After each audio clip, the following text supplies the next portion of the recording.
రాష్ట్ర వ్యాప్తంగా ఉన్న స్వర్ణ గ్రామ స్వర్ణ వార్డు ఉద్యోగులందరూ కూడా నమస్కారం అండి. నా పేరు మధుబాబు బోరాడ. నేను విలేజ్ సర్వీస్ రాష్ట్ర అధ్యక్షులుగా వ్యవహరిస్తున్నాను. ముఖ్యంగా మనం ఈ గ్రామ వార్డు సచివాలయ వ్యవస్థలకు వచ్చిన తర్వాత దాదాపు 6.5 సంవత్సరాలు కావస్తున్నా కూడా మనకు రావాల్సిన ఆర్థిక అంశాలు కానీ సర్వీస్ మెట్రిక్స్ పైన కానీ ఎటువంటి పురోగతి అనేది లేకుండా ఉన్నాం. దాదాపు జాయిన్ అయ్యి 6.5 years అవుతుంది. కానీ ఇప్పటికీ ప్రమోషన్ ఛానల్ ఏంటో కూడా తెలుసుకోలేని పరిస్థితుల్లో చాలా డిపార్ట్మెంట్లు అయితే ఉన్నాయి. రోజుకు ఫైల్ పెడుతున్నారు, ఈ ఫైల్ రన్ అవుతుంది, వెనక్కి వస్తుంది, ఏం జరుగుతుందో కూడా తెలియదు. పోనీ ఒక ప్రమోషన్ చేయని పక్కన పెడదాం. పోనీ ఆర్థిక అంశాలు ఏమన్నాయంటే ఎరియర్స్ 9 months ఎరియర్స్ అనేది ఇప్పటికి కూడా దానిపైన ఎటువంటి క్లారిఫికేషన్ లేదు. రావాల్సిన నోషనల్ ఇంక్రిమెంట్స్ పైన ఎటువంటి క్లారిఫికేషన్ లేదు. అదేవిధంగా ఆటోమేటిక్ అడ్వాన్స్ ఏదైతే 6 years ఒకటే జాబ్లో ఉండి ఎటువంటి ప్రమోషన్ లేకుండా ఉంటే రావాల్సిన ఆటోమేటిక్ అడ్వాన్స్ స్కీమ్ పైన కూడా ఎటువంటి క్లారిఫికేషన్ అయితే లేదు. ఎప్పుడు ఎవరు అడిగినా కూడా with in the week 10 days 15 daysలో వస్తుంది, ఫైనాన్షియల్ అప్రూవల్ కోసం వెయిటింగ్ అని చెప్తున్నారు.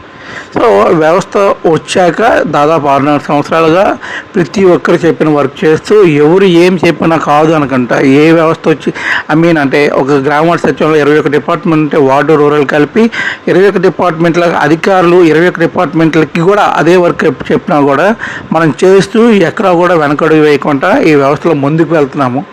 కోవిడ్ నుంచి ఇప్పటి వరకు ప్రతి ఒక్క వర్క్ని మనం నిస్వార్థంగా చేస్తూ ప్రజలకు అందుబాటులో ఉంటూ చేస్తున్నా కూడా కొంతమంది స్థానిక ఎమ్మెల్యేలు కానీ మంత్రులు కానీ సడన్ ఇన్స్పెక్షన్ అని చెప్పేసి మీరు సచివాలయంలో ఉంటే ఎలాగవుతుంది రోడ్డు ఎక్కనని కొంతమంది చెప్తారు.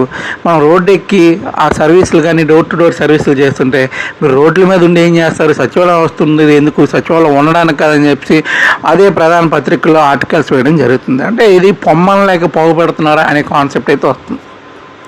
గ్రూప్ ఆఫ్ మినిస్టర్స్ అన్న మీటింగ్ ఒకటి పెట్టడం జరిగింది. మన అందరూ కూడా ఒక ఆశాకిరణం ఏంటంటే డిప్యూటీ సీఎం గారు పవన్ కళ్యాణ్ గారిని వేశారు కాబట్టి వెంటనే ఇవి అవుతాయి అని అనుకున్నాం. కానీ అది వేసి 6-7 నెలలు కావస్తుంది కానీ దానిపైన ఎటువంటి అవగాహన కానీ ఎటువంటి పురోగతి కానీ ఎటువంటి క్లారిఫికేషన్ అనేది లేదు. కనీసం గ్రూప్ ఆఫ్ మినిస్టర్స్ మీటింగ్లో ఏదైతే ప్రమోషన్ చేయాలో బేసిక్ పే కోసం వేసిన కమిటీలో స్థానిక అక్కడ డిపార్ట్మెంట్ వారీగా ఎవరినైనా పిలిచి అసలు ఏం కావాలనుకుంటున్నారు అని కూడా ఇప్పటివరకు ఒక్క మీటింగ్ కూడా ఏర్పాటు చేయలేదు.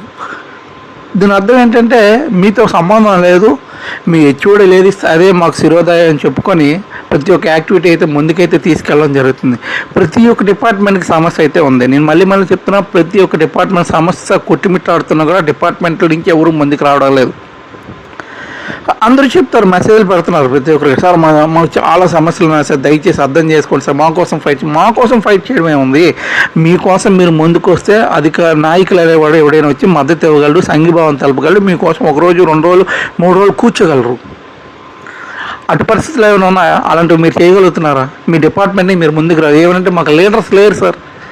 లీడర్స్ లేనప్పుడు లీడర్ వ్యవస్థను సృష్టించుకోండి, లీడర్ వ్యవస్థను క్రియేట్ చేయండి.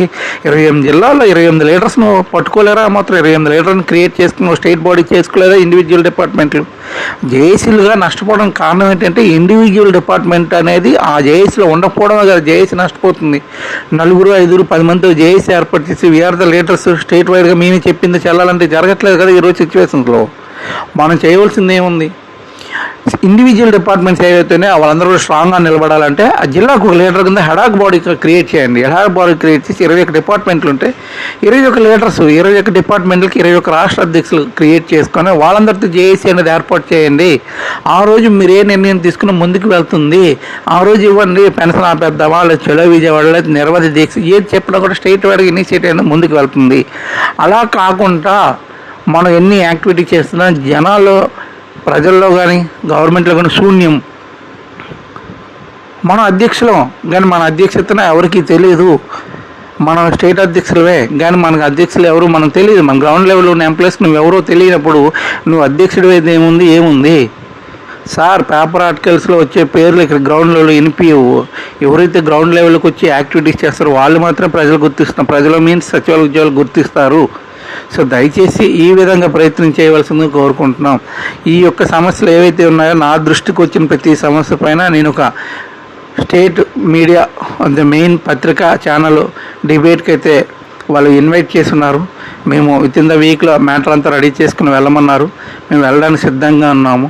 ఒకసారి ఆ మీడియాలో మేము ఎంటర్ అయ్యాక మా పరిస్థితి ఎలా ఉంటుందో కూడా నాకు తెలియదు. కానీ ఎవరో ఒకరు ఏదో విధంగా ముందుకు వెళ్ళాలి. వెళ్ళి ఈ యొక్క ప్రాబ్లమ్స్ ఏవైతే ఉన్నాయో అది బహిర్గతం చేయాలంటే తప్పదు. దయచేసి ఈ వీడియో చూస్తున్న ప్రతి ఒక్కరు కూడా మీ యొక్క డిపార్ట్మెంట్ సమస్యలు ఏవైతే ఉన్నాయో దయచేసి నా దృష్టికి తీసుకొచ్చినట్లయితే అవన్నీ కూడా నేను క్రోడీకరించుకొని దానికి ఒక బుక్లెట్ లాగా నేను రెడీ చేసుకుని ఆ యొక్క డిబేట్లో నేను పాల్గొంటాను. సో దయచేసి ప్రతి ఒక్కరు కూడా రెస్పాండ్ అవ్వండి. ప్రతి ఒక్కరు కూడా మీ యొక్క సమస్యను మీరు తెలియజేయండి. Thank you.